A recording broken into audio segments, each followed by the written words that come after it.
반갑습니다. 우리 글을 이해하면서 읽으라는 말을 참 많이 듣는데요. 대체 글을 이해한다는 것은 어떤 뜻일까요? 오늘은 글을 이해한다는 것이 무엇인지에 대해서 말씀을 드리려고 합니다.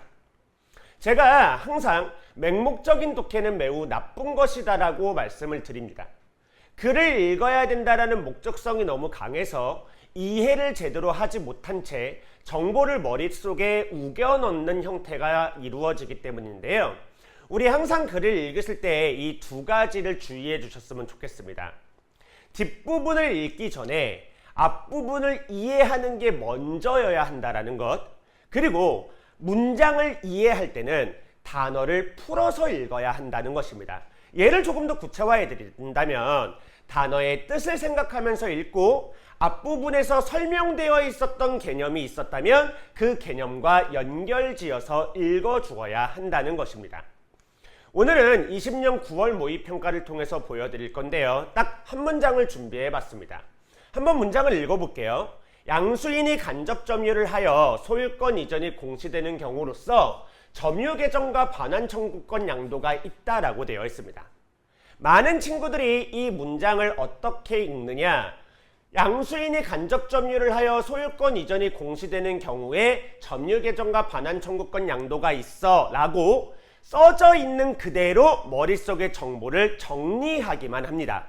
그리고 앞으로는 점유 개정과 반환 청구권 양도에 대해서 설명이 되어 있을 테니 이 정보를 다시 또 맹목적으로 찾아 나갑니다. 하지만 이것보다 우리한테 반드시 필요한 독해는 무엇이냐면 이러한 경우에 두 가지가 있는 것이기 때문에 이러한 경우가 대체 무엇인지를 온전하게 이해하는 것이죠. 이 앞부분의 내용을 양수인이 간접 점유를 한다는 게 무슨 뜻인지, 소유권 이전이 공시된다는 것이 무엇인지는 다른 식으로 머릿속에서 정리가 되셔야 한다는 겁니다. 그게 무슨 뜻인지를 보여드릴게요. 소유권 이전이 공시된다라고 했죠. 이것을 이해하기 위해서는 앞에서 읽었던 내용이 머릿속에 떠올라줘야 됩니다. 앞부분에 소유권 이전 공시와 관련해서 두 문장에서 소개가 되어 있었습니다. 첫 번째 문장은 물건의 소유권이 양도되기 위한 조건이 두 가지 소개가 되어 있는데요. 소유권 양도를 공시해야 물건의 소유권이 양도된다라고 이야기가 돼요. 그렇다라는 것은 소유권 이전이 공시된다라는 것은 물건의 소유권을 양도하기 위함이구나 라고 우리 머릿속에서 읽어주셔야 된다는 거예요. 두 번째, 점유인도로 공시된다라고 해서 공시의 방법이 나오거든요. 그러니까 여기서 소유권 이전이 공시됐다라는 것은 결국 점유를 넘겨주었다, 점유를 인도했다 이 뜻이 되는 거겠죠. 정리해 볼게요. 그러니까 우리 읽을 때는 소유권 이전이 공시된다라고 읽었지만 우리의 머릿속에서는 물건의 소유권을 이전하려고 하는구나, 양수인은 물건의 점유를 넘겨받겠구나 라고 읽히셔야 된다라는 겁니다. 앞부분에서 한 번 더 보여드릴게요. 이번에는 간접 점유를 한다라는 표현이 나오는데요. 역시 앞부분에서 읽었던 간접 점유에 대해서 머릿속에서 떠올려 주셔야 됩니다.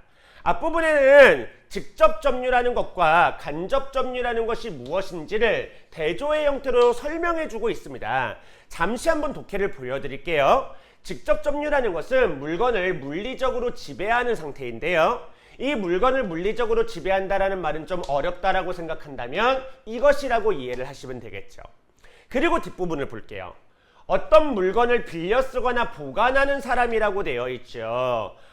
그러니까 역시 이 문장을 읽을 때도 그 다음에 얘까지 이게 같이 머릿속에 떠올라 주셔야 됩니다. 즉 물건을 빌려 쓰거나 보관하는 사람이라고 우리가 읽었지만 우리의 머릿속에서는 물건을 물리적으로 지배하는 사람, 물건의 직접 점유자 이렇게 읽어주셔야 된다는 것이죠. 어쨌든 간접 점유라는 것은 그러한 사람에게 반환을 청구할 수 있는 권리를 가진 사람이래요.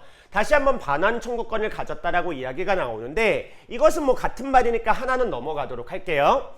그러면 우리가 양수인이 간접 점유를 하여 라는 문장이 어떻게 읽히셔야 되는지 아시겠습니까? 바로 양수인이 간접 점유를 한다는 건 그 이전에 물건을 직접 점유하고 있는 사람이 있다라는 뜻일 것이고요. 이 양수인은 여기서 물건의 점유를 넘겨받았다라고 했잖아요. 바로 반환 청구권만을 넘겨받게 된 것이죠. 정리해 본다면 이렇게 될 것입니다.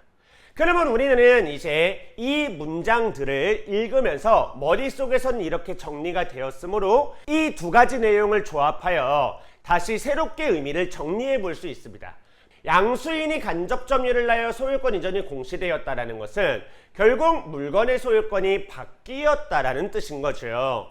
A에게 소유권이 있었다면 B에게로 소유권이 바뀐 겁니다. 이때 양수인에 해당하는 B는 직접 점유를 하고 있지는 않아요.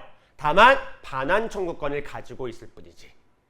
이 내용을 먼저 이해하고 그 다음에 점유 계정과 반환 청구권 양도에 대한 설명을 읽어주셔야 되는 겁니다. 그러면 이 뒷부분이 되게 빠르고 쉽게 읽힐 수밖에 없어요. 뒷부분을 한번 보여드릴게요. 점유 계정이 무엇인지 반환 청구권 양도가 무엇인지를 되게 길게 설명해 놨는데요. 사실 우리가 앞부분을 제대로 이해했기 때문에 딱 이런 것이 눈에 띄게 됩니다. 반환 청구권을 가진다. 뒤에서도 마찬가지입니다. 반환 청구권은 C로부터 E에게로 넘어간다. 예, 이것은 앞에 소개되어 있었던 내용들을 다시 반복해 주는 것이기 때문에 되게 빠르게 읽을 수 있어요. 그렇다면 이 점유 계정이라는 것과 반환 청구권 양도의 차이점이 무엇이냐라는 것인데요. 바로 이 물건의 직접 점유자가 누군지에 따라서 갈리는 겁니다. 여기서는 양도인이 직접 점유를 유지한다라고 되어 있죠. 근데 뒤에서는 보시면 가방을 원래 D에게 맡겨둔 상태에서 거래가 이루어졌었고요. 소유권이 이전된 다음에도 D가 여전히 보관 중입니다. 그러니까 점유 계정과 반환 청구권 양도의 차이의 핵심은 무엇이다? 바로 물건의 직접 점유자가 다르다는 것이구나. 이렇게 쉽고 정확하게 글을 읽어 내려갈 수 있게 되는 것이죠. 내용을 한번 정리해 보겠습니다. 오늘은 좀 짧은 예문을 통해서 보여드리고 있는데요. 이 연습은 상당히 힘든 연습입니다. 그리고 우리가 조금만 정신줄을 놓게 되면 자꾸 까먹고 뒷부분만 막 읽으려고 하게 될 겁니다. 그러니 우리 연습을 하실 때 한 문장 한 문장을 계속해서 이해하려고 우리가 눈으로 읽은 글자가 아니라 우리 머릿속에서는 다른 식으로 재진술이 이루어질 수 있도록 앞부분에 나왔었던 내용과 계속해서 비교해 보시면서 읽는 연습을 해주세요. 앞부분의 내용이 많이 이해되면 많이 이해될수록 뒷부분의 독해가 쉬워진다라는 것. 이거 하나만 좀 기억을 해주셔도 우리 독해를 해나가는 데 있어서 지금보다 훨씬 더 수월해지지 않을까라고 생각합니다.